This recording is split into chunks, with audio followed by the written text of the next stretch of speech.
Rowan had never truly felt like he belonged in the place everyone else called family. In the old photographs on the walls of their house, it was always his brother standing in the center, beaming wide smiles while Rowan lingered on the edge like a forgotten shadow. Some things children never question. They simply accept. Like the way his mother would turn away whenever he tried to show her a song he had learned, or the way his father shook his head when Rowan chose to read about distant cities instead of playing football in the backyard. As he grew older, the invisible spaces between them stretched wider. Stitched together by guilt Rowan never asked for, as if his very existence had somehow broken something sacred. When Rowan came out during his teenage years, no one raised their voice or slammed a door. Instead, the silence fell, heavy, deliberate, suffocating. A silence that said more clearly than words that who he was needed to be quietly corrected.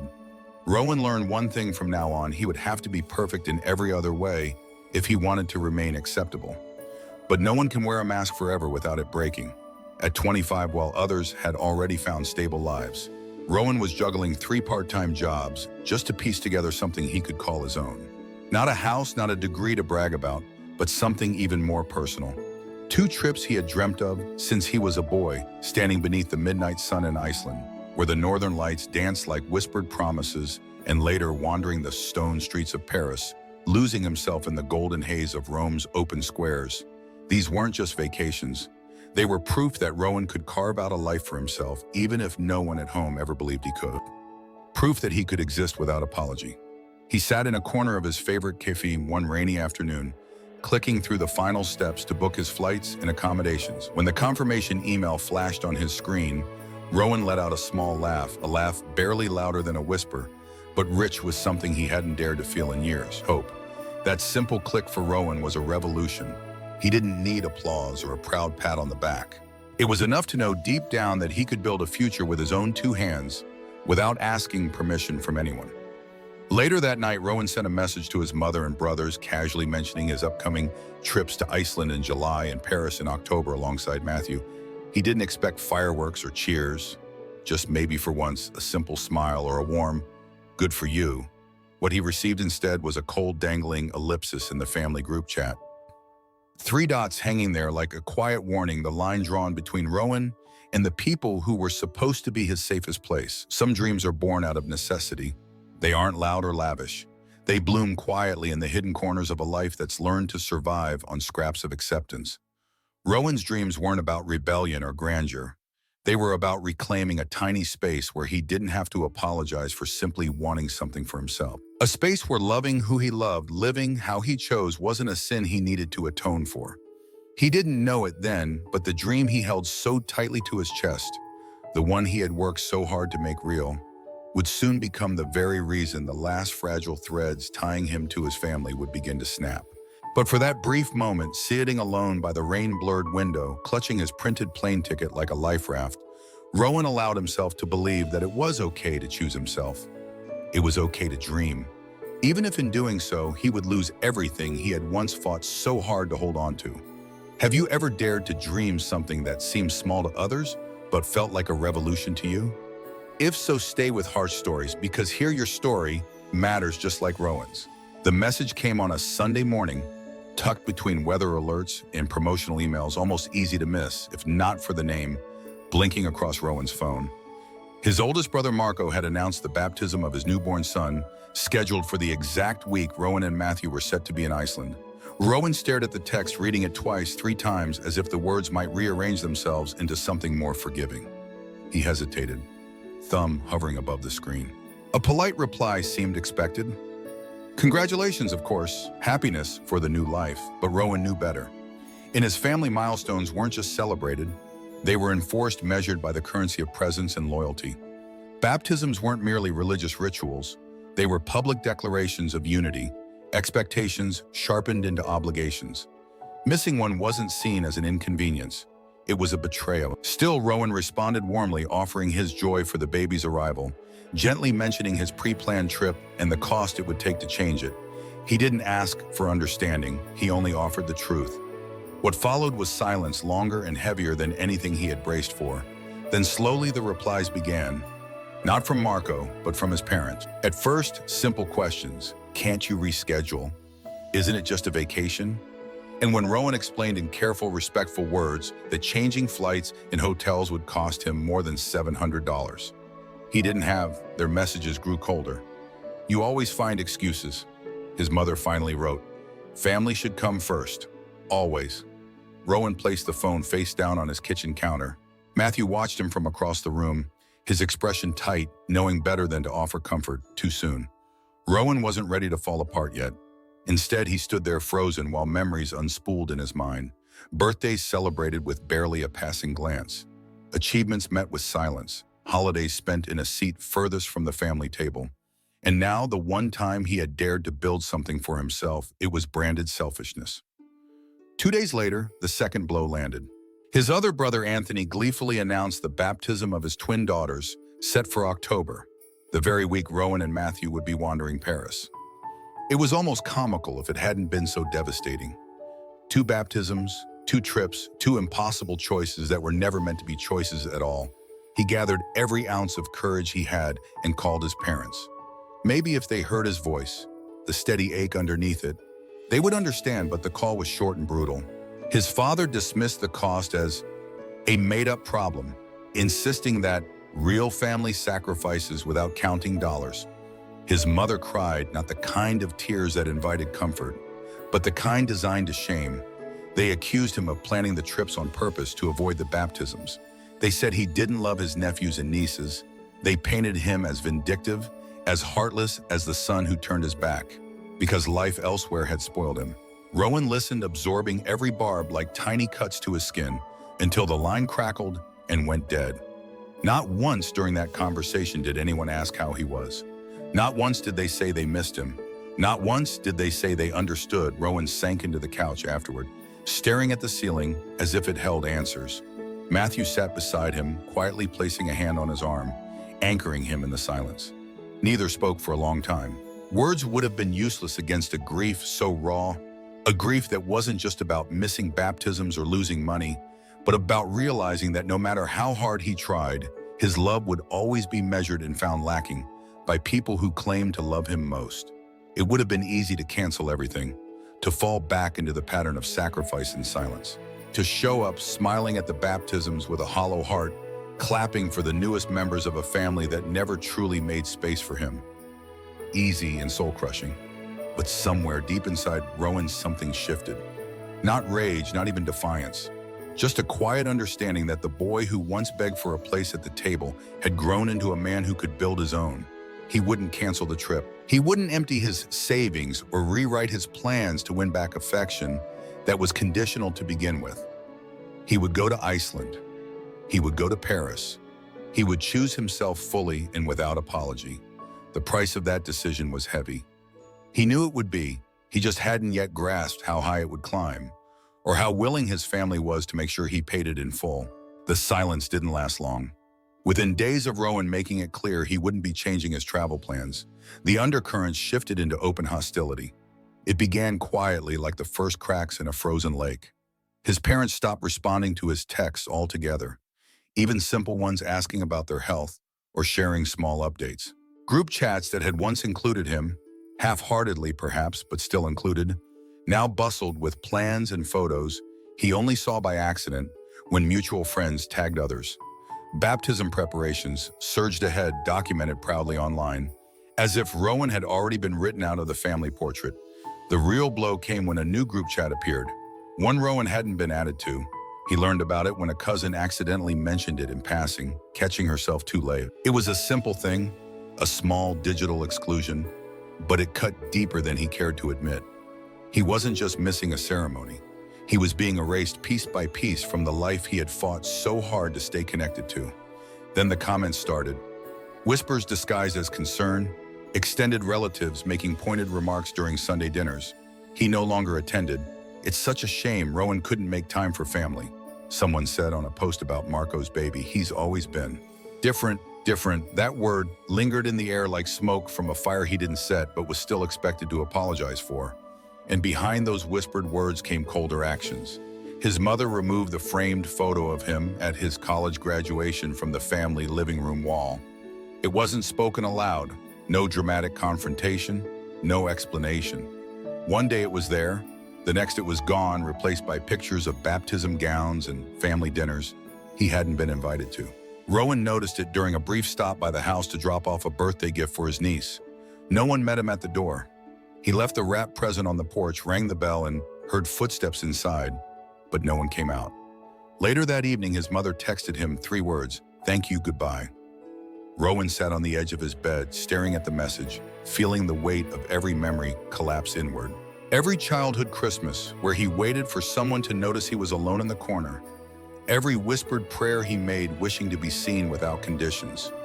Every small moment he told himself that love was supposed to hurt, that family meant swallowing pain because that was the cost of belonging. He was wrong. Still, even as the ice around him thickened, a stubborn warmth stirred inside Rowan. He refused to let their rejection define him. He refused to let their silence write the story of who he was. Yet the ache was real, the grief sharp. Loving a family that only loved an edited version of him felt like mourning the living. When he shared the news with Matthew, Rowan expected sympathy, maybe anger. Instead, Matthew simply sat down beside him, squeezed his hand, and said, "You are worth more than their silence." Simple words Rowan didn't know he had needed to hear until they cracked something open inside him. Determined not to waste the life he was building, Rowan leaned into the preparations for their trips. He booked a glacier hike in Iceland. He reserved a tiny apartment in Montmartre, planning late mornings with croissants and the kind of unhurried afternoons he had always envied in travel magazines. For the first time in a long time, he allowed himself to dream about a life that wasn't framed by expectations or conditional affection. But his family wasn't finished yet.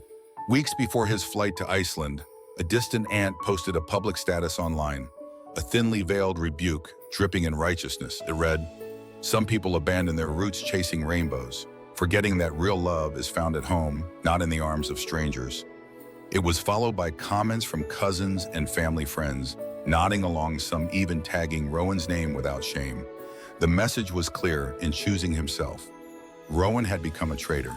In loving Matthew openly, he had chosen a life they would only ever see as a betrayal. He didn't respond. There was no point.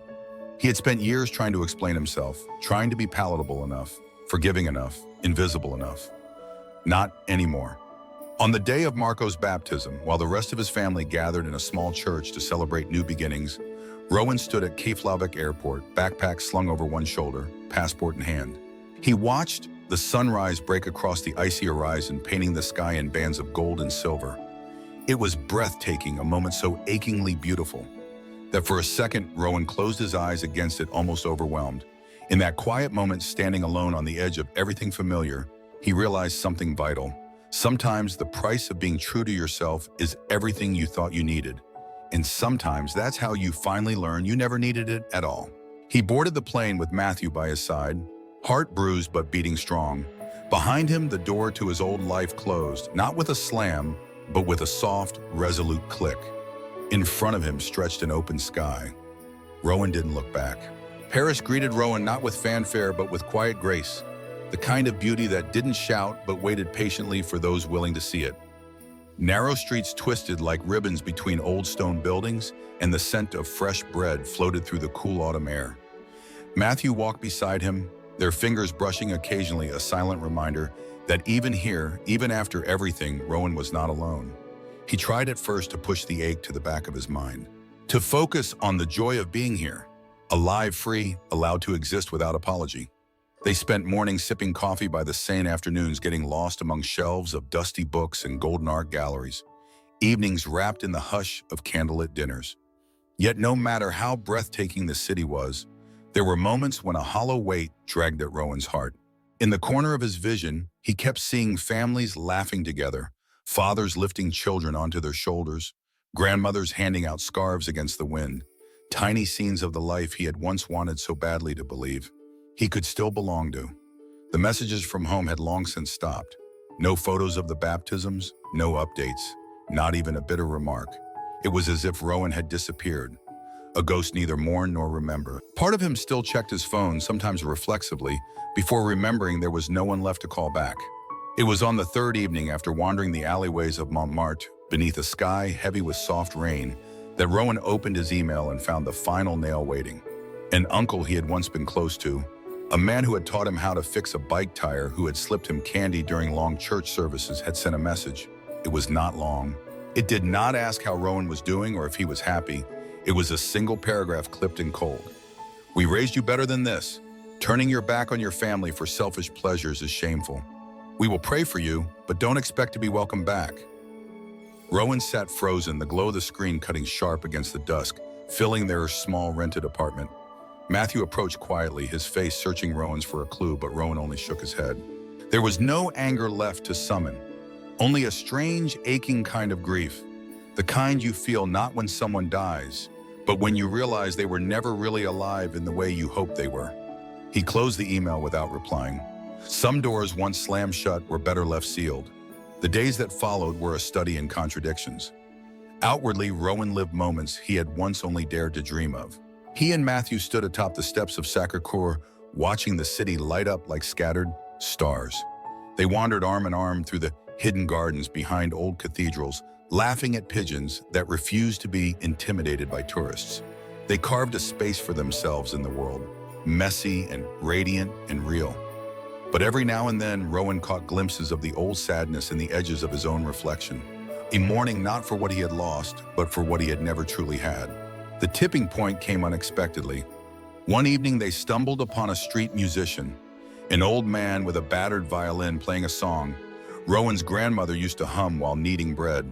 The notes curled into the air, raw and broken, and Rowan found himself sinking onto a nearby bench, unable to move. Matthew sat beside him without a word, simply offering the steady comfort of his presence. Rowan realized in that moment that love, real love, didn't demand sacrifices that burned you to the ground.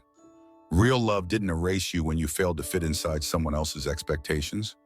Real love sat beside you when you couldn't stand and stayed silent, when words would only wound deeper. Paris didn't heal Rowan all at once. Healing never happens like that. It happened in fragments.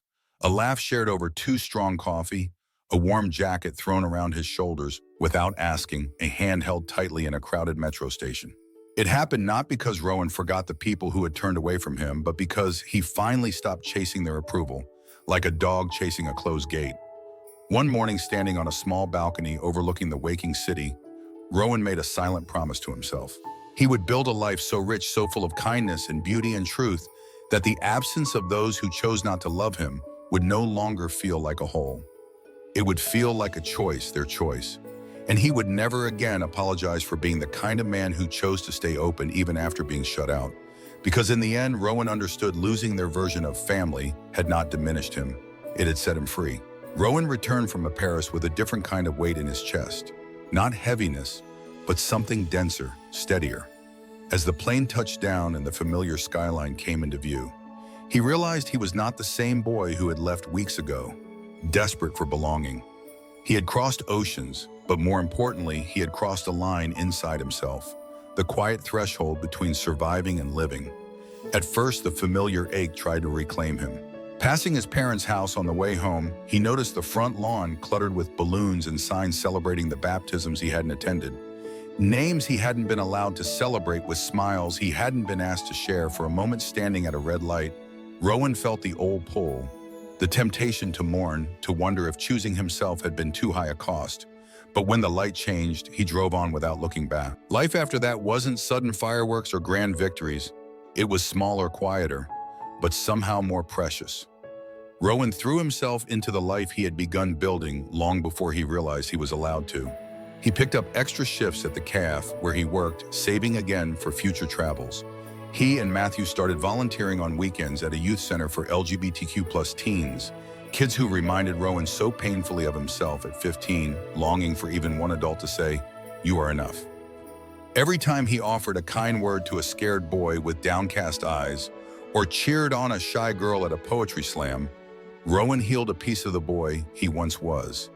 The boy who had stood alone at family gatherings, who had wondered if love was something you had to earn by being less yourself. Slowly, new traditions began to form. Christmas was no longer about awkward dinners under cold stares. It became cozy nights spent with friends who knew the sharp edges of loneliness and chose to meet it with laughter and warmth. Birthdays were celebrated over homemade dinners and off-key singing, not in grand halls but in tiny kitchens full of light. And Sunday mornings, once reserved for guilt-laden obligations, now meant long walks with Matthew and the dog they had adopted from a shelter, a scrappy mutt named Leo who loved them without reservation. Rowan still thought about his family. Sometimes. Love like that doesn't vanish completely. It simply finds quieter places to live, tucked away where it can't hurt as much. There were days he wondered if they missed him. If they ever looked at old photos and felt the emptiness he sometimes carried like a phantom limb, but he had stopped waiting for a call that would never come. He had stopped hoping for an apology that would never be offered. One evening, as the last of the autumn leaves skittered across the sidewalk, Rowan stood on the front step of the small townhouse. He and Matthew were slowly making their own.